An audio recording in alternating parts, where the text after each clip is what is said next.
House tour lang. At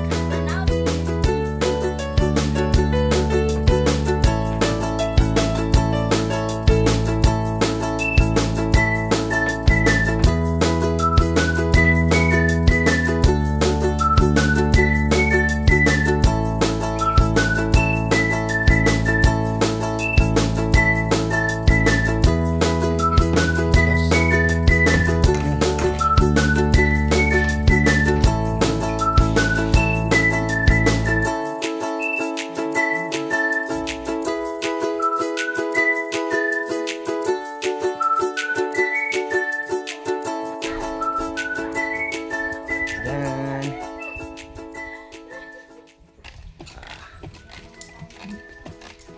Kumain muna kayo. Sige na. Ay na, tubig ngayon, Chumcheng. Ay, ngayon, no? Hindi nang gagawin. Hindi nang gagawin. Saan maglalagay ng makina? Dito sa marami.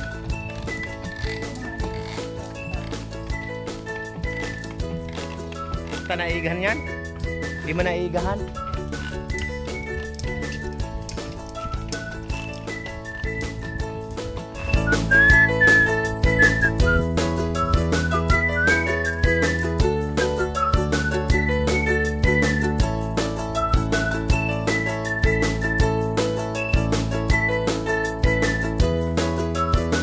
Daisy.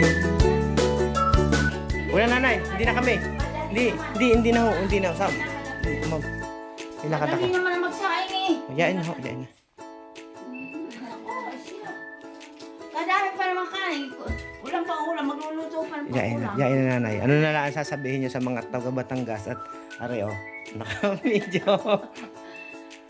Ay, salamat, maraming salamat sa inyong pag-interti sa amin. Hindi talagang walang ako, hindi ko na maintindihan kung paano ko masusuklian ng...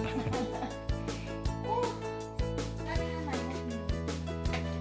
Kaya mo lang na mainit yung tubig. Kaya... Ang dami na. Ang dami mga drama.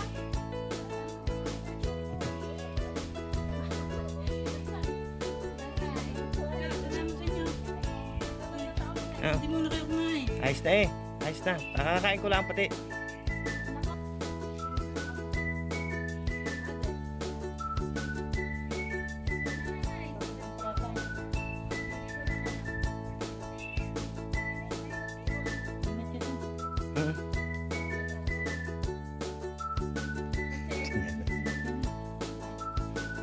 Nice, bye. Salamat.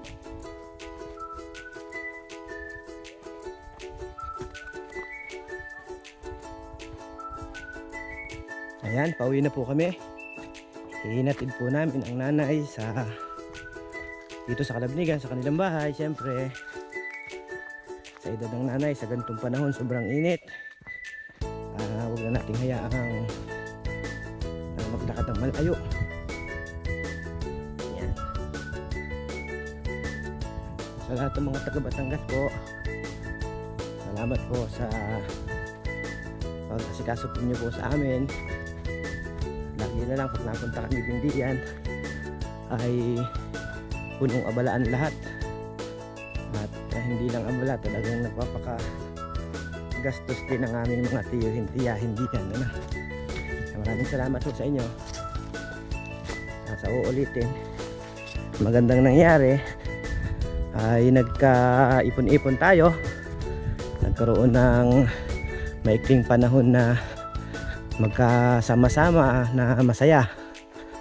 O yun, salamat sa mga pinsan ko dyan. Maraming salamat sa inyo. Paalis na po kami. Salamat.